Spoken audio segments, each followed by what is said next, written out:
Laurogei urte igaro dira azken euskaldunak nazien kontzentrazio esparruetatik askatu zituztenetik. Orduz geroztik, ahanzturan erori da deportatuen oroimena, euskal memoria kolektibotik kanpo. Askotan pentsatzen dugu deportazioaren historia Europako historia dela, edo Alemaniakoa, baina gurekin zerikusirik ez daukana. Eta hori ez da horrela, eta gure historia Europaren historian txertatzen da bete-betean. Euskaldunen deportazioaren jatorria ulertzeko, gerra zibileraino egin behar da atzera. 36ko altxamenduarekin batera, errefuxiatu asko iesari ekingo diote. Gizon, emakume, zein haur, matxinatuen etorreraren beldur etxeak atzean utzi, eta ondasun apurrak soinean mugaz bestalde babesa aurkitu nahian. Milaka gudarik eta milizianok Katalunian segiko dute borrokan. Han ere, matxinatuen ejertzitua nagusitu ostean ordea, iesariekin beharko diote. Inguruotan sekula ezagutu den exodorik handienari, la retirada bezala ezagutzen dugunari. Ies kaotikoa eta iluna izan zen. Eta gero erbesteratuek pentsatzen zuten Frantzian ongi etorria egingo zitzaiela, beraiek demokraziaren defentsan borroka egin zutelako, baina etzen hala izan. Ia etxaitzat edo hartu zituzten eta oso harrera hotza eta iluna izan zuten. 1939ko irailean, egoera erabat aldatuko da Alemaniak Polonia inbaditu eta Bigarren Mundu Gerra lehertzean. Frantziak defentsalerroak indartzera behartuko ditu gizon euskaldun asko nazismoaren aurkako borrokan.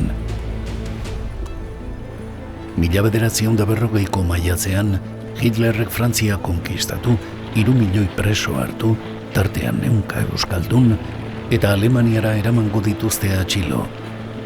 1940ko abuztuaren 6an iritsi ziren lehenengo euskaldun deportatuak Alemaniako kontzentrazio esparruetara.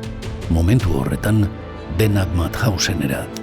Euskaldunentzako esanai berezi eta ilunena duen lekura. Alemaniak Frantzia okupatu ostean, naziek 100 euskaldun hartu zituzten atxilo, nazismoaren aurkako erresistentziaren kideak. Etsai politikoak izatea leporatuta, hainbat kontzentrazio esparrutan sartzera behartuak izan ziren. Gehienak Mauthausenera eraman zituzten, toki gogorrenera. Gainontzekoak, Europako beste 14 kontzentrazio esparruetara. Guztira, 253 izan ziren deportatutako euskaldunak, hoietako batzuk emakumeak. 10 euskal emakume deportatu zituzten, gehienak Ravensbrückera gizonen baldintza berdinak pairatu zituzten. Euskal deportatuentzat eremuetako infernuak 1945ko maiatzaren hasierara arte iraun zuen.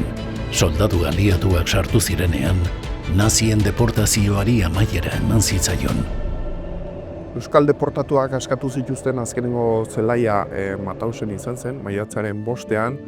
Askatu zituztenean etzekiten nora jo, etxera ezin ziren itzuli, hemen Franco zegoen, eta inork ez zuen beraien kargu egin nahi, eta azkenean Frantzia hartu zuen ardura hori, beraien alde borrokan egin da, preso hartu zituztelako. Ez zuten guztiek bizirik ateratzeko zortea izan. Deportatu zituzten 253 euskaldunetatik, ia erdiak, 113 lagun, kontzentrazio eremuetan hil baitziren.